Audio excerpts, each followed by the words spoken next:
বাংলাদেশে আপনাদের স্বাগত। সুন্দর ইতিহাস আর সংস্কৃতির দেশ। আজকে আমরা একটা অভিযানে বের হব এখানকার কিছু দারুণ লুকানো রত্ন খুঁজে বের করতে। ব্যস্ত শহর থেকে শুরু করে শান্ত গ্রাম পর্যন্ত এই অসাধারণ দেশের নানা রকম প্রকৃতি আর আন্তরিক আতিথেয়তায় মুগ্ধ হওয়ার জন্য তদ্রিহায়ান। আমি জুনু, আর এই বিশেষ জায়গাগুলো আপনাদের সাথে ভাগ করে নিতে পেরে আমি খুবই উত্তেজিত। তাহলে তদ্রিহায়ান, আর চলুন শুরু করা যাক। ভাবুন তো এমন একটা জায়গার কথা, এখানে ঘন বনের মধ্যে দিয়ে নদী একে বেঁকে বয়ে গেছে, পাতার ছাউনি ভেদ করে সূর্যের আলো এসে পড়ছে, আর প্রকৃতির শব্দে বাতাস মুখরিত হয়ে আছে। এটাই সুন্দরবন, পৃথিবীর সবচেয়ে বড় ম্যানগ্রোভ বন আমাদের এই বাংলাদেশে। এই অসাধারণ পরিবেশ ইউনেস্কো ওয়ার্ল্ড হেরিটেজ সাইট, আর এখানে আছে মুগ্ধ করার মতো নানা রকম বন্যপ্রাণী। কিন্তু এখানকার অবিসংবাদিত রাজা হল রাজকীয় রয়্যাল বেঙ্গল টাইগার। ভাবুন, এই বাঘগুলো এক দ্বীপ থেকে আরেক দ্বীপে সাঁতরে আয়, ঘন জপচাড়ের মধ্যে শিকার করে, আর এই জলময় রাজত্বে শাসন করে। এদেরকে বনে দেখাটা সত্যিই এক অসাধারণ অভিজ্ঞতা। কিন্তু সুন্দরবন মানে শুধু বাঘ নয়, এটা শত শত প্রজাতির পাখি, খেলাধুলা প্রিয় ভোন্দা, লুকিয়ে থাকা কুমির, আর আরো অনেক প্রাণীর আশ্রয়স্থল। আমরা নৌকায় করে বনের অনেক গভীরে গিয়েছিলাম, আর মনে হচ্ছিল যেন অন্য কোনো জগতে পা রেখেছি। পাখির ডাক আর জলের মধ্যে ছলা ছলা শব্দ ছাড়া আর কোনো শব্দ নেই, এমন নীরবতা আমার জীবনে আগে কখনো এমন অভিজ্ঞতা হয়নি। সুন্দরবন হলো আদিম বুনো সিংহদরের এক জায়গা।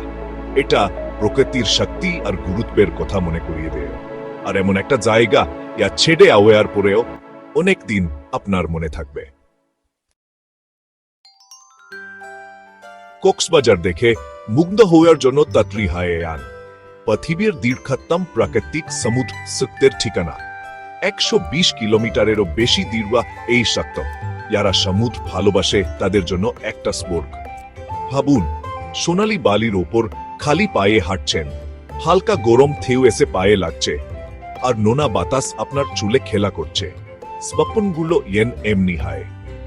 সূর্য যখন ডুবতে শুরু করে, আকাশটা নানা রঙে রঙিন হয়ে ওকে, পুরো সত্যের ওপর একটা মায়াবী আভা ছড়িয়ে পড়ে। বিশ্বাস করুন, এখানকার সূর্যাস্ত অসাধারণ। আমরা কক্সবাজারে একটা সন্ধ্যা কাটিয়েছিলাম, আর সেখানকার উদ্দীপনা ছিল ছনাচে।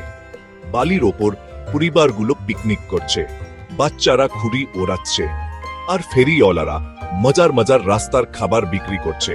সে এক আনন্দের ব্যাপার। কিন্তু কক্সবাজার মানে শুধু আরাম করা নয়। যারা ওয়ারবেচার ভালোবাসেন তারা সাঁতার কাটাতে পারেন, সার্ফিং করার চেষ্টা করতে পারেন, এমনকি জেটস্কিতে একটা রোমাঞ্চকর রাইডও নিতে পারেন। আপনি শান্তিতে ছুটি কাটাতে চান বা উত্তেজনাপূর্ণ ওয়ারবেচার করতে চান, কক্সবাজারে সবার জন্যই কিছু না কিছু আছে। বাংলাদেশের চায়ের রাজধানী শ্রীমঙ্গলের সুন্দর আর শান্ত পরিবেশ উপভোগ করার জন্য তদ্রিহায়ান। শ্রীমঙ্গলের ঢেউ খেলানো পাহাড়ে পা রাখলেই দেখবেন চারদিকে শুধু সবুজ আর সবুজ, পান্নার সমুদ্র। ভাবুন, মাইলের পর মাইল চা বাগান, দূর চোখায় শুধু চা বাগান। সদ্য তোলা চা পাতার গন্ধে বাতাস ভরে আছে, আর হালকা বাতাস সবুজ পাতার মধ্যে দিয়ে বয়ে আসছে। আমরা একটা চা বাগানে গিয়েছিলাম, আর সেখানে চা পাতা তোলা থেকে শুরু করে শুকানো পর্যন্ত পূর্ব প্রক্রিয়াটা দেখেছি। প্রতি কাপ চা তৈরি করতে কত যত্ন আর মনোযোগ দিতে হয়, তা দেখাটা ছিল খুবই মজার। কিন্তু শ্রীমঙ্গল মানে শুধু চা নয়, এই অঞ্চলে বেশ কিছু আদিবাসী গোষ্ঠীও বাস করে, যাদের প্রত্যেকের নিজস্ব ইতিহাস আর জীবনযাত্রা রয়েছে। আমরা সেখানকার কিছু স্থানীয় মানুষের সাথে দেখা করার এবং তাদের সংস্কৃতি সম্পর্কে জানার সুযোগ পেয়েছিলাম। তাদের আন্তরিকতা আর আতিথেয়তা সত্যি মন ছুঁয়ে যাওয়ার মতো ছিল। শহরের ব্যস্ত জীবন থেকে দূরে শান্তিতে সময় কাটাতে চাইলে শ্রীমঙ্গল একটা দারুণ জায়গা। এটা প্রকৃতির সাথে আবার সংযোগ স্থাপন করার, স্থানীয় সংস্কৃতিতে ডুবে যাওয়ার, আর সতেজ বাতাসে শ্বাস নেওয়ার একটা জায়গা। রাঙ্গামাটি দেখে মুগ্ধ হওয়ার জন্য তৈরি হন। এটা বাংলাদেশের দক্ষিণ পূর্বাঞ্চলের একটা পাহাড়ি জেলা, যা তার সুন্দর প্রকৃতি আর প্রাণবন্ত আদিবাসী সংস্কৃতির জন্য পরিচিত। ভাবুন, সবুজ পাহাড়ে ঘেরা নীলচে চকচকে হ্রদ, রঙিন নৌকাগুলো জলের ওপর দিয়ে ভেসে আসছে, আর বাতাসে ভেসে বেড়াচ্ছে ঐতিহ্যবাহী গানের সুর। আমরা কাপ্তাই হ্রদে নৌকায় ঘুরেছি। এটা বাংলাদেশের সবচেয়ে বড় কৃত্রিম হ্রদ। দশকাগুলো ছিল অসাধারণ। জলের ধার ঘেঁষে সবুজ পাহাড়গুলো হেন আকাশ ছুঁয়েছে। রাঙ্গামাটিতেও বেশ কিছু আদিবাসী গোষ্ঠী বাস করে। ইয়াদের প্রত্যেকের নিজস্ব ঐতিহ্য আর জীবনযাত্রা রয়েছে। আমরা একটা স্থানীয় বাজারে গিয়েছিলাম, আর সেখানকার রঙিন হস্তশিল্প, ঐতিহ্যবাহী পোশাক আর মজার মজার খাবার দেখে অবাক হয়েছি। রাঙ্গামাটির মানুষজন খুবই অতিথিপরায়ণ আর আন্তরিক। তারা তাদের ঐতিহ্য নিয়ে গর্বিত আর পর্যটকদের সাথে নিজেদের সংস্কৃতি ভাগ করে নিতে আগ্রহী।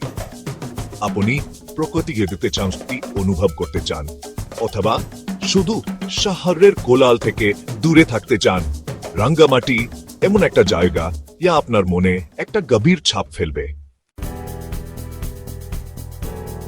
পাহাড়পুরে সময়ের পেছনে ফিরে আওয়ার জন্য তৈরি হন। এখানে আছে সোমপুর মহাবিহারের দুবংসাবশেষ, অষ্টম শতাব্দীর এক বিশাল বক্তু বিহার।